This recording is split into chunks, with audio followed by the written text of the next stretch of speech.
식당은 화장실에 다녀오면 냅킨을 다시 접어주는 그런 곳이었다. 빳빳한 흰 테이블보, 조용하고 나지막한 대화들, 내 월별 주택 대출금보다 비싼 와인 리스트. 나는 곧 지아 우리가 잘 다듬어진 손가락을 식탁보 위에 미끄러지듯 움직이며 보이지 않는 패턴을 따라 그리는 것을 지켜보았다. 그녀가 무슨 말을 하려는 건지 알기 위해 시간을 벌고 있는 것이었다. 그녀의 손톱은 완벽한 타원형이었고 값비싼 네일숍에서 받았음이 분명한 부드러운 분홍색으로 칠해져 있었다. 내 손톱은 짧고 실용적이며 깨끗했다. 수의사의 손이었다. 민준은 5분 만에 세 번째로 자신의 롤렉스 시계알을 조정했다. 금속이 머리 위 크리스털 샹들리에의 불빛을 받으며 반짝였다. 그리고 나는 그 행동이 의도적인지 집에서 연습한 것인지 궁금해졌다. 지아의 목소리는 부드럽고 조심스러웠다. 점심값, 주유비가 필요할 때나 채권자들을 막기 위해 5천만 원기 필요했던 그 옛날에 사용하던 딱 그 어조였다. 있잖아. 민준이랑 나 결혼 준비하고 있거든. 나는 고개만 끄덕일 뿐 아무 말도 하지 않았다. 테이블 밑에서 내 무릎 위에는 전화기가 놓여 있었다. 화면은 꺼져 있었지만 준비가 되어 있었다. 도윤띠 집을 나서기 전에 문자를 보냈었다. 단 2마디였다. 모든 것을 기억해. 우리가 코크나파 벨립 대신 제주도의 정말 멋진 장소를 찾았어. 민준이 몸을 앞으로 숙이며 말했다. 팔꿈치를 테이블에 올린 모습은 마치 우리가 사업 기회를 논의하는 오랜 친구인 것 같았다. 바닷가 전망, 황혼의 예식, 정말 독점적인 장소지. 아름답게 들리네요. 내가 말했다. 지아의 눈이 극하기 특유의 반짝임을 띄었다. 어린 시절부터 엄마 침실 문 앞에서 딱 하나만 더를 요구하던 모든 순간들에서 내가 알아봤던 그 빛이었다. 그래, 완벽해. 우리가 꿈꿔왔던 모든 것이지. 나는 기다렸다. 문제는 말이야. 민준이 말을 이어갔고 그의 목소리가 변했다. 더 단단하고 날카로워졌다. 그 장소는 상당한 계약금을 요구하는데 현재 시장 상황에서 특정 자산을 청산하는 건 우리에게 불리할 거야. 나는 거의 웃을 뻔했다. 그는 너무 많은 경영 프로그램을 본 사람처럼 말했다. 나는 그의 투자 회사가 겨우 버티고 있다는 것을 저 디자이너 정장이 감당할 수 없는 신용카드로 샀을 가능성이 높다는 것을 알고 있었다. 민준이 말하려는 건 지아가 테이블 너머로 내 손을 잡기 위해 팔을 뻗으며 말했다. 우리에게 도움이 필요하다는 거야. 가족끼리 돕는 거지. 올 것이 왔다. 7,500만 원 기원이 필요해. 민준이 말했다. 전차의 요리를 주문하듯 무심하고 직접적인 어조였다. 그 숫자가 우리 사이에 공중에 걸렸다. 나는 엄마의 집을 생각했다. 지아와 내가 자란 방 4칸짜리 주택. 그 집이 법적으로 내 소유가 된 지 정확히 1달이 되었다. 우리가 엄마를 묻은 지 1달. 내가 엄마의 손을 잡고 마지막 숨을 쉴 때까지 함께한 지 1달. 지아가 20분이나 늦게 화장기, 완벽한 얼굴로 병원에 나타나 교통체증을 핑계댄 지 1달.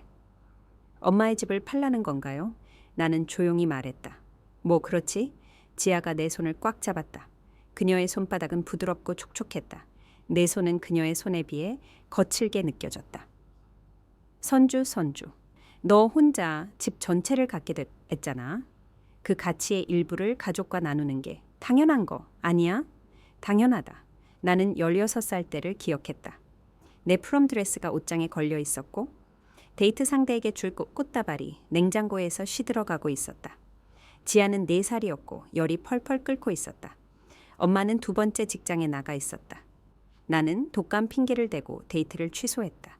밤새도록 훌쩍거리는 어린 여동생의 이마에 차가운 물수건을 대주며 밤을 지새웠다. 23살 때 친구들과의 부산 여행을 취소했던 것을 기억했다. 지아가 첫 아파트 계약에 연대 보증인이 필요했기 때문이었다. 28살 때 그녀의 신용카드 빚을 갚아주기 위해 내 저축을 몽땅 털어낸 것을. 35살 때 도윤에게 500만 원 이 어디로 갔는지 거짓말했던 것을. 41살 때 지아가 파산과 나쁜 결정에 대해 흐느끼며 이번이 마지막이라고 약속했을 때 이 5천만 원짜리 수표를 썼던 것을. 꽁냠으로 약해졌지만 확신에 찬 엄마의 목소리가 내 기억 속에서 울려 퍼졌다. 선주야, 넌 충분히 줬어. 언제쯤이면 충분할까? 당연한 거야. 민준이 반복했다. 너 혼자 집 전체를 갖게 됐잖아. 그가 말하지 않은 것은 그가 6개월 전에 이 엄마가 위층에서 모르핀으로 진정제를 맞고 잠들어 있을 때 엄마의 거실을 걸어 다녔다는 사실이었다. 나는 엄마의 숨소리를 듣기 위해 설치했던 턴 베이비 모니터기를 통해 그와 지아의 대화를 들었다. 이 벽을 허물 수도 있을 것 같아 민준이 말했었다. 공간 전체를 트고 그 간새 볼품없는 벽난로를 대리석으로 교체해야지. 지아가 덧붙였다. 뭔가 현대적인 것으로. 그들은 엄마가 바로 위층에서 죽어가고 있을 때 내 어머니의 집에 대한 개조 계획을 짜고 있었다. 엄마는 내가 이렇게 되기를 원했을 거야. 지아가 지금 말한다. 그리고 그녀의 눈에 눈물이 가득 찬다. 완벽하고 사진 찍기 좋은 눈물이었다. 화장을 번지게 하지 않는 눈물.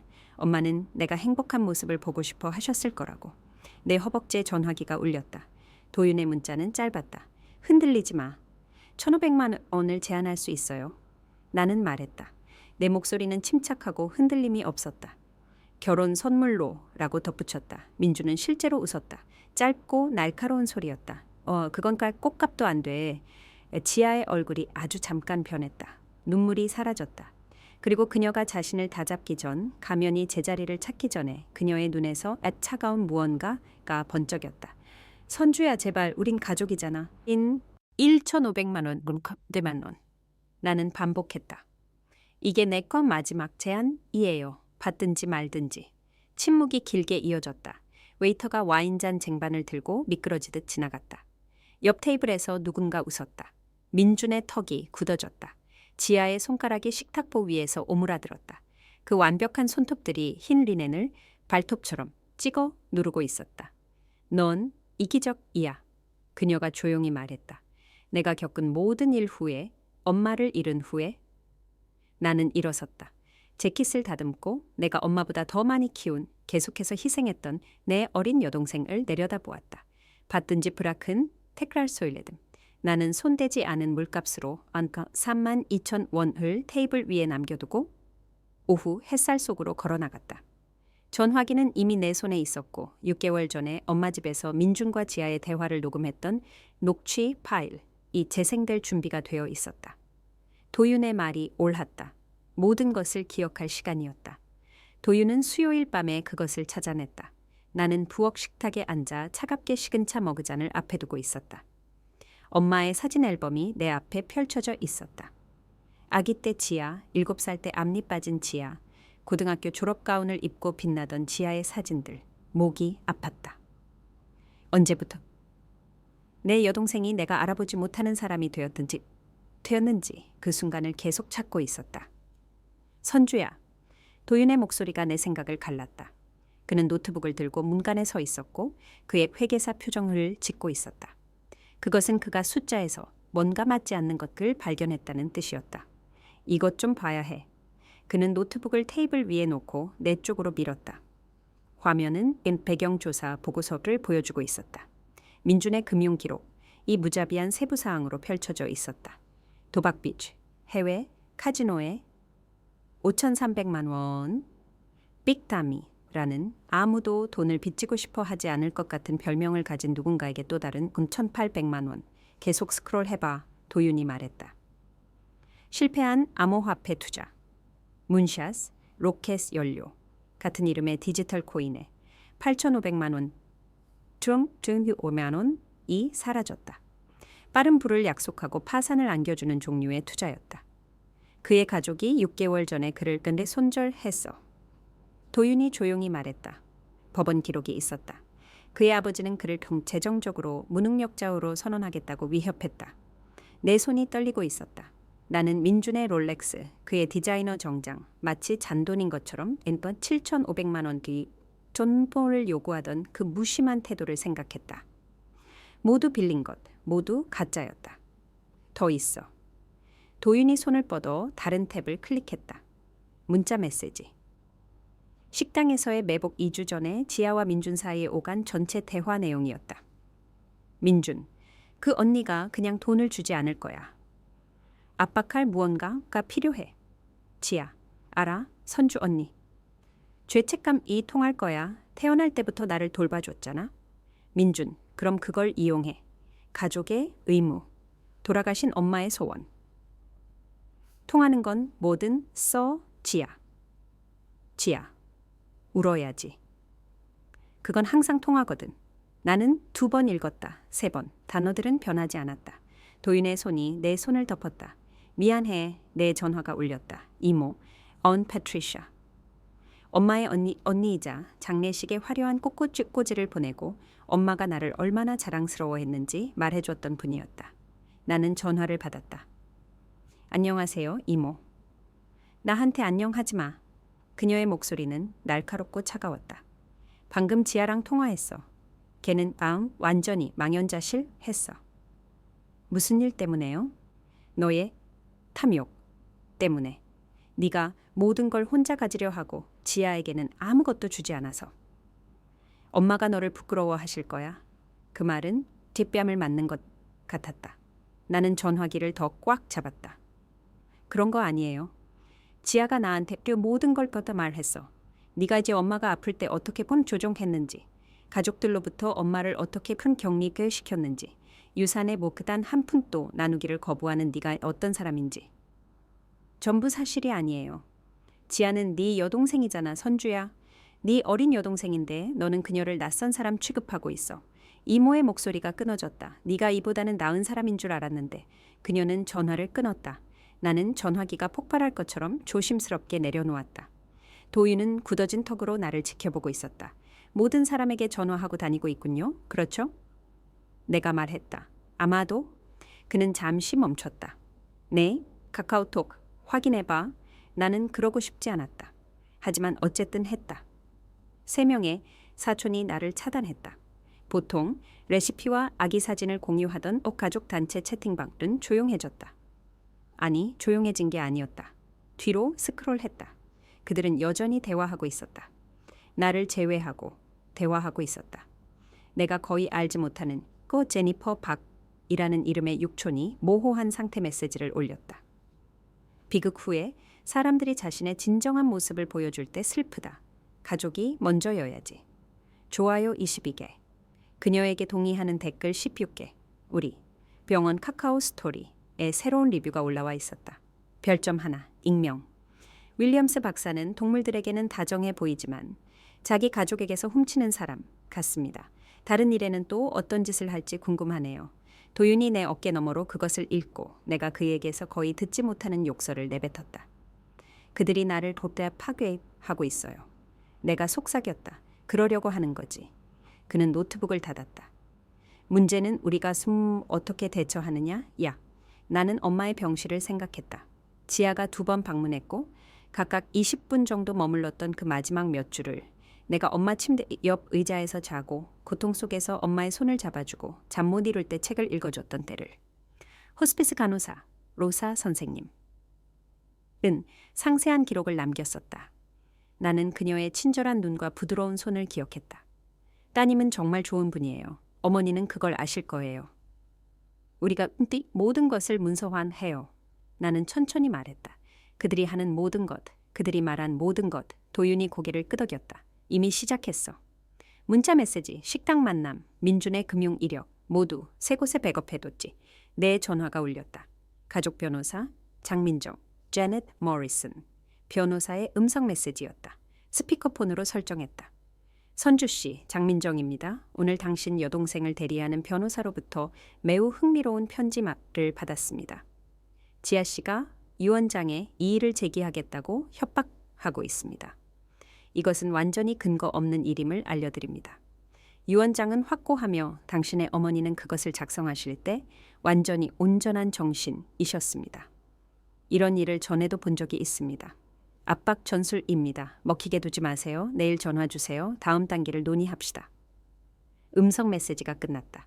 그들이 이 일을 지연시키려 할 거예요. 내가 말했다. 가능한 한 고통스럽게 만들려고. 한번 해보라고 해. 도윤의 목소리는 단호했다. 우리 편에는 진실기 있으니까. 다음 날 아침 나는 묘지로 차를 몰았다. 엄마의 묘는 여전히 날것처럼 보였다. 흙 위에 잔디가 완전히 자라지 않았다. 묘비는 단순하고 우아했다. 엄마의 이름, 생몰 연도, 그리고 엄마가 요청했던 문구. 사랑하는 어머니이자 친구. 나는 바지가 축축해지는 것을 무시하고 엄마 옆 땅바닥에 앉았다. 이제 알겠어요. 나는 엄마에게 말했다. 집은 단순한 돈이 아니었죠. 보호장치였어요. 엄마는 지아가 이렇게 할 줄 알았고 그들이 뺏어갈 수 없는 무언가가 나에게 필요할 것을 아셨어요. 바람이 나무 사이를 움직였다. 머리 위 어딘가에서 새가 울었다. 싸울 거예요.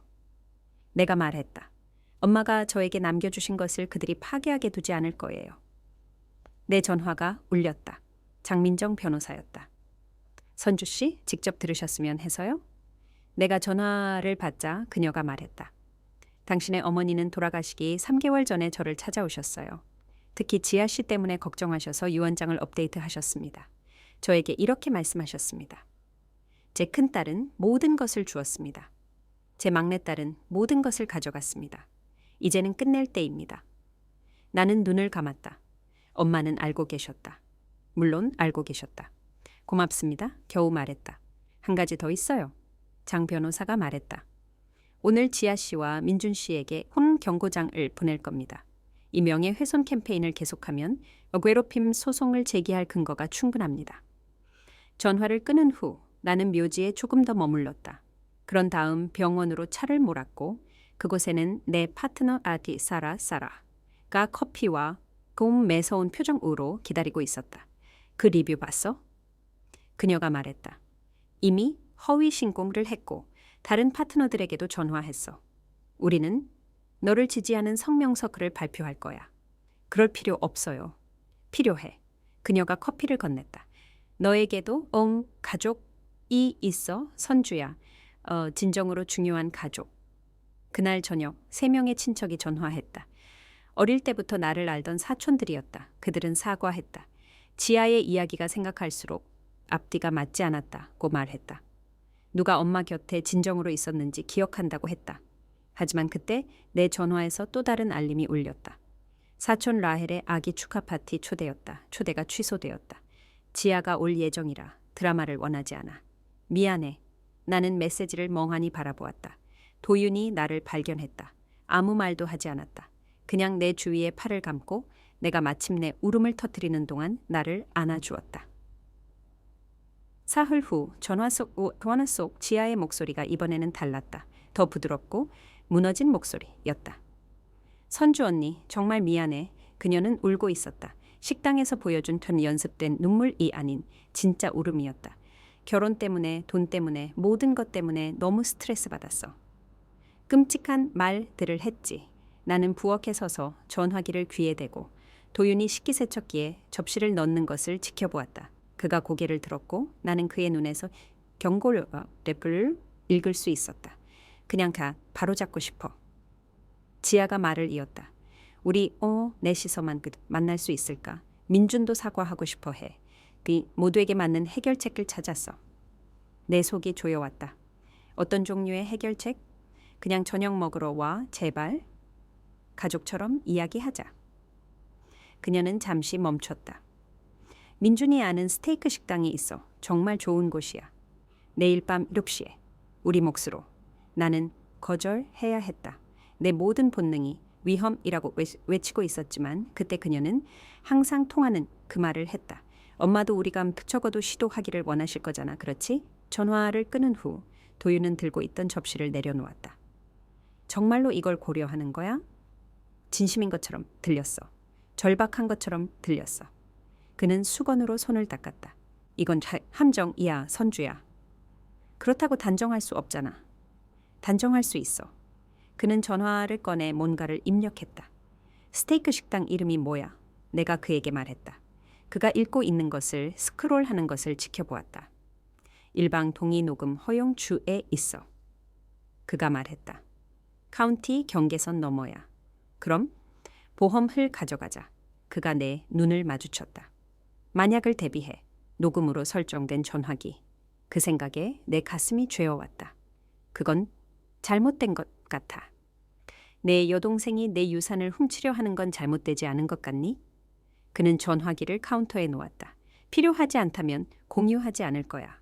하지만 내 예상대로 흘러간다면 가지고 있길 잘했다고 생각할걸. 나는 다음 날 하루 종일 연습했다. 화장실 거울 앞에 서서 도윤이 나에게 불가능한 시나리오들을 던질 때 내 얼굴이 다 침착함을 유지하는 것을 지켜보았다. 이거 서명해. 그가 종이 조각을 흔들며 말했다. 아니요. 내 목소리는 떨리지 않았다. 내 엄마가 너를 부끄러워하실 거야. 어쩌면요? 나는 숨을 고르게 유지했다. 하지만 그녀는 이유가 있어서 나에게 그 집을 남겼어요. 네가 이 가족을 파탄내고 있는 거야. 나는 엄마가 나에게 갖기를 원했던 것을 보호하고 있어요. 다음 날 저녁 우리가 스테이크 식당 주차장에 차를 댈 때쯤 내 가방에는 폴더가 들어있었다. 유언장 사본, 엄마 집에서 녹음한 파일, 엄마의 의사, 호스피스 간호사, 가장 친한 친구의 진술서, 지아가 마지막 몇 달 동안 거의 나타나지 않았다는 것을 증명하는 모든 것이었다. 식당은 모두 어두운 나무와 가죽 붓으로 되어 있었다. 비쌌다. 빵 바구니조차 일반적인 저녁 식사보다 비싼 곳이었다. 나는 그들을 즉시 발견했다. 지아와 민준이 테이블에 있는 것이 아니었다. 정장의 두 남자가 배에 앉아 우리가 들어오는 것을 지켜보고 있었다. 그들의 자세는 너무 경계심이 많고 너무 집중되어 있었다. 그들은 스테이크를 먹으러 온 것이 아니었다. 변호사들 2군, 도윤이 속삭였다. 그의 손이 내 등 뒤를 찾았다. 지아가 구석 부스에서 손을 흔들었다. 그녀의 미소는 밝고 완벽했다. 민준이 우리가 다가가자 일어섰다. 그의 롤렉스가 다시 희미한 조명을 받으며 반짝였다. 와줬네. 지아가 나를 껴안았다. 그녀는 값비싼 향수 냄새를 풍겼다. 정말 기뻐. 전차의 요리가 빠르게 도착했다. 너무 빨랐다. 마치 이미 주문된 것처럼 오징어 튀김, 새우 칵테일, 내가 고르지 않은 것들이었다. 지난번 일이 그렇게 된 것에 대해 정말 미안해. 민준이 말했다. 그는 스테이크를 정밀한 조각으로 잘랐지만 아무것도 먹지 않았다. 감정이 격해졌지. 우리가 생각했어. 지아가 덧붙였다. 그녀가 테이블 너머로 내 손에 손을 뻗었다. 타협에 대해, 모두에게 공정한 것에 대해 드디어 올 것이 왔다. 민준이 재킷에서 서류를 꺼내 내 접시 옆에 놓았다. 우리 변호사들이 작성한 거야? 그냥 간단한 합의서 건지. 나는 내려다보았다. 단어들이 어지러웠다. 소유권 포기 각서. 신탁 서류. 너무 많은 곳에 민준의 이름이 있었다. 아주 간단해. 민준이 말했다. 네가 집을 가족 신탁으로 이전하는 거야. 우리 모두 혜택을 받지. 모두가 공평한 목숨을 얻는 거지. 그냥 서명해. 지아가 속삭였다. 내 손을 잡은 그녀의 악력이 조여왔다. 이걸 모노테이 바로잡아. 선주야, 우리 모두를 위해. 도윤의 움직임은 침착하고 신중했다. 그는 주머니에 손을 넣어 전화기를 꺼내 테이블 위에 놓았다. 화면이 위로 향했고 빨간색 녹화점이 선명하게 보였다. 아니요, 그가 조용히 말했다. 민준의 얼굴이 하얗게 질렸다. 저게 뭐야? 보험이요? 도윤이 바 쪽을 손짓했다. 두 변호사는 이미 서서 짐을 챙기고 있었다. 우리에게는 특강압과 사기에 대한 충분한 증거가 있습니다. 이 식당의 보안 카메라도 마찬가지고요. 웃으세요, 신사분들. 변호사들은 이제 빠르게 움직였다. 그들 중 한 명이 배 현금을 떨어뜨렸다. 민준이 그들을 다시 부르기도 전에 그들은 사라졌다. 우리를 녹음했어? 지아의 목소리가 갈라졌다. 이번에는 눈물이 아닌 분노로 갈라졌다. 근처 테이블에 사람들이 돌아보며 지켜보고 있었다. 진주 목걸이를 한 여자가 전화기를 꺼냈다. 네, 나는 지아의 소나기에서 내 손을 빼냈다. 당신들이 나에게 매복 공격을 시도했던 것처럼. 민준이 서류 쪽으로 달려들었지만 도윤이 더 빨랐다. 그는 서류를 손이 닿지 않는 곳으로 밀어냈다. 이것들을 보관하고 싶을 겁니다. 도윤이 내게 말했다. 증거로요. 이것으로 끝이 아니야. 지아의 속삭임은 날카롭고 아기에 찼다. 더 이상 부드러운 것은 남아있지 않았다. 네가 똑똑한 척하지만 이건 안 끝났어. 내가 일어서자 민준이 내 팔을 잡았다. 그의 손가락이 파고들었다. 이럴 수 없어. 도윤이 눈 깜빡할 사이에 우리 사이에 끼어들었다. 그의 몸은 더욱 단단하고 움직일 수 없는 벽이었다. 내 아내에게 손대지 마세요. 식당 전체가 조용해졌다. 심지어 주방 소리도 멈췄다. 나는 지아를 바라보았다. 정말로 그녀를 바라보았다. 내가 키운 어린 여동생, 열이 났던 4살짜리, 점심값이 필요했던 10대. 그녀는 사라졌다.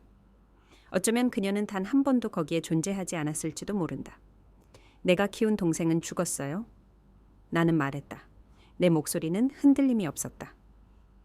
사랑 대신 탐욕을 선택했을 때 죄책감은 없었다. 더 이상은. 단지 명확함만이 있었다. 우리는 함께 걸어나갔다. 도윤의 손이 내 손에 따뜻하게 닿았다. 우리 뒤에서 지아의 목소리가 커지는 것을 들었다. 민준이 매니저에게 필사적으로 설명하는 소리를, 전화기를 꺼내는 다른 손님들의 웅성거림을. 밤 공기는 시원하고 깨끗했다. 다시 숨 쉴 수 있었다. 잘했어, 도윤이 말했다. 그의 주머니 속 전화기에는 모든 것이 담겨 있었다. 모든 말, 모든 위협, 모든 조종 시도, 그리고 불가능한 조항들과 민준의 통제 조항이 담긴 소유권 포기 각서는 내 가방에 안전하게 있었다. 하지만 우리가 차에 닿기도 전에 나는 빠르고 화난 발소리를 들었다. 이건 안 끝났어. 지아가 쉿쉿거렸다. 그녀는 마스카라가 번진 채 우리를 주차장까지 따라왔다. 그 완벽했던 가면은 마침내 금이 갔다. 내 말 들려? 이건 안 끝났다고. 민준이 그녀 뒤에 있었고 손을 뻗었다. 그의 손이 내 재킷을 잡았다. 도윤이 다시 우리 사이에 끼어들었다. 단단하고 보호하는 모습이었다. 나는 그의 어깨 너머로 지아의 눈을 마주쳤다. 맞아. 내가 말했다. 끝나지 않았어. 하지만 곧 끝날 거야. 우리는 침묵 속에서 집으로 운전했다. 녹취 파일은 도윤의 전화에 있었다. 소유권 포기 각서는 내 가방에 있었다. 그리고 우리 뒤 어딘가에서 내 여동생은 꼭 이미 졌다는 것을 깨닫고 있었다. 그날 밤 늦게 변호사 협회의 진정서 양식이 내 부엌 식탁 위에 놓여 있었다. 바삭한 흰 종이가 내 조심스러운 필체로 덮여 있었다. 나는 내 경력 동안 수십 장의 의료 양식을 작성했지만 이것은 달랐다. 내가 쓰는 각 줄은 작은 전쟁 행위였다. 도윤이 내 어깨 너머로 몸을 숙여 내가 온라인 포털의 마지막 세부 사항을 입력하는 것을 읽었다. 이름들은 확실해. 제이슨 김학과 레베카 한. 나는 내 메모를 확인할 필요가 없었다. 스테이크 식당배에 앉아있던 그 두 변호사는 내 기억 속에 새겨져 있었다. 각각 8년과 12년 동안 이 주에서 면허를 취득했다. 둘 다 문서화된 강압에 참여해서는 안 된다는 것을 알아야 했다. 커서가 제출 버튼 위에서 맴돌았다. 내 손가락이 망설였다. 엄마가 원했을 것은 더 이상 중요하지 않아. 도윤이 조용히 말했다. 그는 내가 무슨 생각을 하는지 알고 있었다. 엄마는 항상 평화를 선호했다는 것을. 그녀가 평생을 지하에 엉망진창을 수습하고 가족 식사를 원만하게 하고 모든 것이 괜찮은 척하는 데 보냈다는 것을. 중요한 것은 옳은 일이야. 나는 클릭해서 제출했다. 확인 화면이 로드되었다. 사건 번호 2025-4471. 나는 그것을 스크린샷 찍어 내 데스크톱에 증거라고 라벨 붙인 폴더에 추가했다. 폴더가 두꺼워지고 있었다. 김 박사의 진술서. 엄마의 6개월 호스피스 기간 동안 지하의 3번의 방문과 나의 메일의 참석을 문서화했다. 로사 선생님의 상세한 간호 기록. 엄마가 숨을 쉴 수 없었을 때 새벽 2시에 누가 실제로 거기에 있었는지, 누가 시트를 갈았는지, 누가 손을 잡아줬는지 보여주는 기록. 철수 아저씨의 진술서. 민준이 엄마가 돌아가시기 2주 전에 마치 이미 개조 계획을 짜는 것처럼. 메모장을 손에 들고 보도해서 집을 사진 찍는 것을 보았다는 내용. 내 노트북이 울렸다. 이메일 알림. 거의 무시할 뻔했지만 제목 줄이 내 눈을 사로잡았다. 당신을 생각하며 제니퍼 최라는 사람에게서 온 것이었다. 나는 제니퍼 최를 알지 못했다. 어쨌든 열었다. 메시지는 짧고 달콤하고 동정심이 넘쳤다. 지아 씨가 언니를 그리워한다는 게시물을 봤어요. 어머니를 잃고 나서 그 슬픔 위에 가족 갈등까지 겪는 것이 얼마나 힘들지 상상도 할 수 없네요. 지아 씨가 당신들 둘의 옛날 사진 몇 장을 보여줬어요. 그녀는 정말 사랑스러운 사람 같아요. 당신들 사이에 생긴 오해를 용서하고 마음을 풀 수 있기를 바랍니다. 가족은 정말 중요하잖아요. 아래로 스크롤했다. 서명에는 그녀의 터 인스타그램 계정, 링크가 포함되어 있었다. 도윤은 이미 자신의 전화로 그것을 열고 있었다. 지아가 어제 올린 그 게시물에 댓글이 147개. 야, 어린 시절 사진이 있는 거. 나는 볼 필요가 없었다. 그녀가 어떤 사진을 사용했는지 알았다. 해변에서 우리 둘. 내가 그녀에게 자전거 타는 법을 가르쳐주는 사진. 그녀가 8살이고 내가 20살이었던 크리스마스 아침. 내 먼 대학 맨투맨을 입은 나. 내가 본마트 봉급으로 사준 커플 잠옷을 입은 그녀. 나를 버린 언니가 그리워? 모든 것을 갖고 나에게는 기억만 남긴 사람. 엄마는 우리 둘 다 사랑했지만 선주 언니는 이제 자기 자신만 사랑해. 댓글들은 더 나빴다. 낯선 사람들이 나를 이기적, 탐욕스럽다, 나쁜 언니, 수치라고 불렀다. 나는 노트북을 닫았다. 우리는 응답하지 않아요. 내 목소리가 멀리서 들리는 것 같았다. 공개적으로 웃는 동의해. 도윤은 이미 자신의 전화로 타이핑하고 있었지만 스크린샷을 우리 변호사에게 그리고 네 사촌 마리에게 보낼 거야. 그녀가 계속 질문하고 있어. 오후의 나머지 시간은 흐릿하게 지나갔다. 도윤의 IT 친구, 디지털 포렌식 분야에서 일하는 마커스라는 사람이 내 하드 드라이브를 이미지화하기 위해 들렀다. 모든 것을 보존하세요. 그가 말했다. 그의 장비가 내 부엌 식탁 위에서 윙윙거렸다. 문자, 이메일, 소셜미디어 상호작용. 만약 이것이 법정으로 간다면 깨끗한 증거의 연속성이 필요합니다. 내 전화가 울렸다. 이모. 나는 받지 않았다. 30초 후 음성 메시지 알림이 나타났다. 선주야, 그냥 이해하고 싶어. 이모의 목소리는 그녀가 울고 난 것처럼 잠겨 있었다. 지아가 네가 트롱 결혼식을 망치겠다고 협박하고 민준에 대해 끔찍한 말을 한 메시지를 내게 보여줬어. 걔는 완전히 망연자실했어. 정말 망연자실했단다. 네가 슬퍼하고 있다는 건 알지만 너답지 않아. 전화해줘, 제발. 더 나빠지기 전에 이것에 대해 이야기하자. 나는 음성 메시지를 저장하고 증거 폴더에 추가했다. 그녀는 메시지에 대해 거짓말하고 있었다. 나는 도윤에게 아무것도 위협하지 않았다고 말했다. 그가 지금 자신의 노트북으로 맹렬하게 타이핑하고 날짜를 교차 확인하고 있다는 것을 알고 있다. 이는 지아가 메시지를 조작했거나 실제 메시지를 완전히 맥락에서 벗어나게 했다는 것을 의미했다. 어느 쪽이든 그것은 그녀의 기만 패턴에 대한 더 많은 증거였다. 저녁이 왔다. 나는 내 책상에서 사촌들에게 보낼 이메일을 작성하고 있었다. 방어적이거나 화내지 않고 오직 사실, 마늘, 엄마의 호스피스 간호 날짜, 누가 참석했는지에 대한 문서, 적절하게 편집된 유언장 사본, 기꺼이 보려는 사람을 위해 단순하고 명확하게 제시된 진실. 나는 아직 그것들을 보내지 않았다. 우리 변호사는 기다리라고 했다. 우리가 우리의 사례를 더 높이 쌓아 올리는 동안 지아가 구덩이를 더 깊게 파도록 내버려 두라고. 내 전화가 다시 울렸다. 이번에는 루 수의사 병원이었다. 거의 받지 않으려 했지만 먼 김 박사, 덕터 샌더스는 파트너였다. 나는 전화를 받아야 했다. 선주 씨, 우리가 이야기할 것이 있어요. 그의 목소리는 조심스러웠다. 전문적이었다.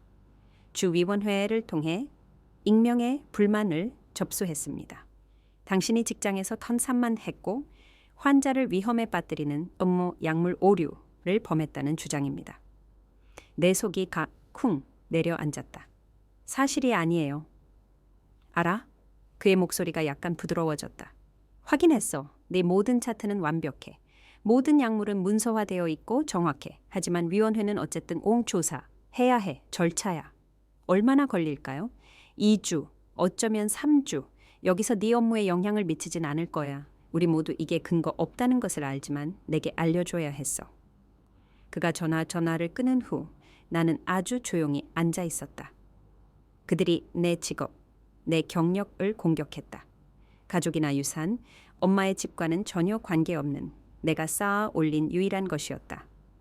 도윤은 20분 후에 나를 발견했다. 여전히 전화기를 멍하니 바라보고 있는 나를. 그들이 필사적이 되고 있어. 그가 말했다. 나는 고개를 끄덕였다. 아직 말할 수 없었다. 좋은 일이야. 그가 계속했다.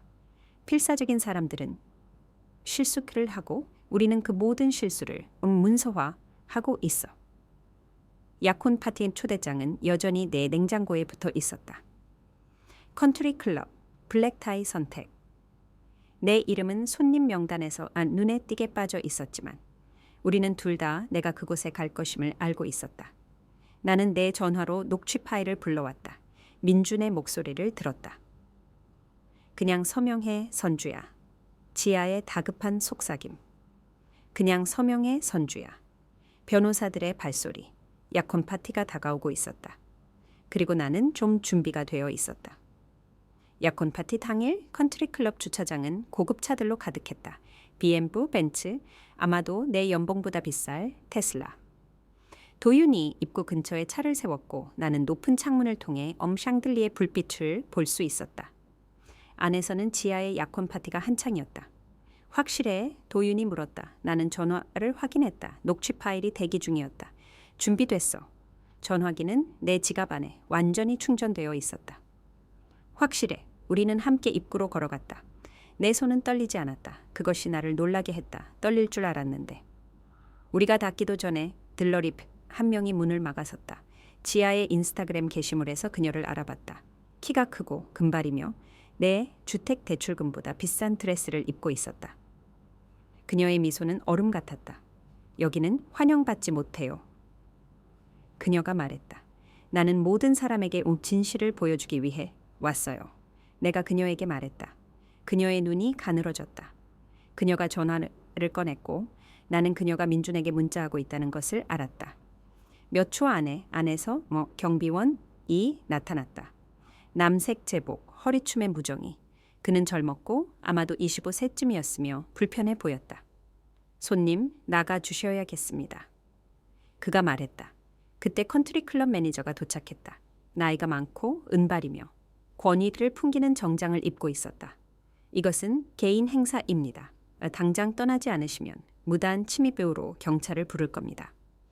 도윤의 손이 내 손을 찾아 한번 꽉 쥐었다. 그런 다음 그는 그 특유의 침착한 회계사 표정으로 매니저를 바라보았다. 우리는 돈을 지불하는 손님으로 여기에 왔습니다. 매니저가 눈을 깜빡였다. 실례합니다. 우리는 바에서 음료를 구매하고 싶습니다. 도윤이 계속했다. 그는 지갑을 꺼내 신용카드를 빼냈다. 그것은 우리를 손님으로 만들지 무단 침입자로 만들지 않습니다. 나는 매니저의 표정이 바뀌는 것을 지켜보았다. 그는 가법적 함의를 계산하고 있었다. 도윤이 옳았고 우리 둘 다 그것을 알고 있었다. 컨트리클럽 바는 기술적으로 음료를 구매하려는 누구에게나 열려 있었다. 마티니 2잔 주세요. 도윤이 경비원에게 말했다. 괜찮으시다면. 매니저의 턱이 굳어졌지만 그는 경비원에게 고개를 끄덕였다. 우리는 늘 시간을 벌었다. 많지는 않았지만 충분했다. 안으로 들어가자 연 회장은 지아가 원했던 모든 것이었다. 온통 하얀 장미. 구석에서 연주하는 현악 사중주. 금색 악센트가 있는 크림색 리넨으로 덮인 테이블. 손님들은 해변 별장에서 여름을 보내고 산장에서 겨울을 보내는 종류의 사람들이었다. 주로 민준의 가족들이었다. 그의 아버지는 바 근처에 서서 값비싼 정장을 입은 다른 몇몇 남자들과 함께 중심을 잡고 있었다. 우리는 아무도 눈치채지 못하도록 벽을 따라 음향 시스템 쪽으로 미끄러져 갔다. 모두가 앞쪽 작은 무대에 집중하고 있었다. 그곳에서 민준이 마이크를 조정하고 있었다. 모두 주목해 주시겠습니까? 민준의 목소리가 스피커를 통해 울려 퍼졌다. 사중주 연주가 멈췄다. 대화가 잦아들었다. 모든 시선이 그에게로 향했다. 지아가 그의 옆에 나타났다. 하얀 칵테일 드레스를 입고 빛나며 사랑받는 약혼녀 역할을 완벽하게 해내고 있었다. 오늘 밤 여기 와주신 모든 분들께 감사드립니다. 민준이 계속했다. 지아와 저는 이 여정을 함께 시작하는 데 대한 여러분의 지지에 정말 감사합니다. 내 전원기가 꺼내졌다. 내가 메인 테이블로 다가가 노트북의 보조 케이블을 내 전화기에 연결하는 동안 도윤이 나를 가려주었다. 진정한 사랑은 민준이 목소리를 부드럽게 하고 달콤하게 말하기 시작했다. 장애물을 극복하는 것을 의미합니다. 질투가 그들의 마음을 오염시키려는 사람들에 맞서 함께 서는 것을 의미합니다. 심지어 가족 구성원일지라도요. 군중 사이로 웅성거림이 퍼졌다. 나는 이목과 고개를 끄덕이며 티슈로 눈가를 닦는 것을 보았다. 하지만 우리는 그 부정적인 감정을 극복했습니다. 민준이 계속했다. 우리는 쓰라림 대신 사랑을, 원한 대신 용서를 선택했습니다. 나는 재생을 눌렀다. 소리가 연 회장을 가득 채웠다. 수정처럼 맑고 의심의 여지가 없는 소리. 스테이크 식당 녹취 파일 속 민준의 목소리였다. 민준, 그냥 소유권 포기 각서에 서명하세요, 선주 씨. 5분 안에 끝낼 수 있습니다. 지아, 다급하고 날카로운 속삭임. 그냥 서명해. 선주야. 종이가 바스락거리는 소리. 내 목소리. 침착하고 절제된. 변호사들을 데려와서 저를 매복 공격하셨군요. 민준, 녹음된 응답. 우리는 당신의 서명에 대해 공정한 거래를 제안하고 있는 겁니다. 나는 무대 위 민준의 얼굴에서 핏기가 빠져나가는 것을 지켜보았다. 지아의 입이 벌어졌지만 아무 소리도 나오지 않았다. 녹취 파일은 계속되었다. 변호사들의 목소리는 선명했다. 강압은 부인할 수 없었다. 모든 조종적인 말, 모든 위협, 모든 거짓말이 모두가 들을 수 있도록 노출되었다. 당장 멈춰. 지아가 비명을 질렀다. 그녀의 목소리는 거칠었다. 그녀가 밤새도록 사용했던 부드럽고 달콤한 어조와는 전혀 달랐다. 당장 멈추라고. 하지만 나는 멈추지 않았다. 전체의 녹취 파일이 재생되도록 내버려 두었다. 2시간처럼 느껴지는 2분이었다. 그것이 끝났을 때 연 회장의 침묵은 절대적이었다. 민준의 아버지가 먼저 움직였다. 그는 분노로 얼굴이 보라색이 된 채 무대 쪽으로 돌진했다. 너 우리한테 거짓말 했지? 아빠, 설명할 수 있어요. 민준이 시작했다. 선주 언니가 비합리적이라고 말씀드렸잖아요. 아버지의 고함이 벽에 부딪혀 울려 퍼졌다. 네가 그녀가 내 유산을 가로챘다고 했잖아. 너는 끊겼다. 내 말 들려? 끊겼어. 그리고 네가 이미 지불한 계약금 그 1억 원을 우리에게 갚아야 할 거야. 손님들은 전화기를 꺼내 녹화하고 게시했다. 지아가 나에게 사용했던 소셜미디어 기계가 이제 그녀 자신에게로 향하고 있었다. 나는 들러리들이 지아에게서 멀어지는 것을 보았다. 민준의 친척들이 고개를 젓는 것을 보았다. 이모의 얼굴이 구겨지는 것을 보았다. 그녀가 잘못된 여동생을 지지했다는 것을 깨닫고 있었다. 저 녹취 파일은 불법이야. 지아가 날카롭게 소리쳤다. 사용할 수 없어. 일방 동의 녹음 허용 주입니다. 도윤이 조용히 말했지만 우리 근처 사람들이 들을 수 있을 만큼 크게 말했다. 완벽하게 합법적입니다. 나는 전화기를 노트북에서 분리했다. 지아를 바라보았다. 정말로 그녀를 바라보았다. 이제 가면은 사라졌다. 그녀의 얼굴은 분노와 절망으로 일그러져 있었다. 이것이 그녀가 눈물과 조종 아래 항상 존재했던 모습이었다. 진실은 항상 드러나요. 내가 말했다. 그런 다음 나는 도윤의 손을 잡고 출구로 걸어갔다. 우리 뒤에서 지아의 격분한 비명을 들었다. 손님들이 문으로 달려가는 혼란을 들었다. 민준의 아버지가 여전히 돈과 거짓말에 대해 소리치는 소리를 들었다. 우리는 시원한 저녁 공기 속으로 걸어나갔다. 주차장은 우리가 도착했을 때와 똑같아 보였지만 모든 것이 변했다. 도윤이 나를 위해 차문을 열어주었다. 기분 어때? 나는 조수석에 앉아 내가 참고 있던 숨을 내쉬었다. 자유로워.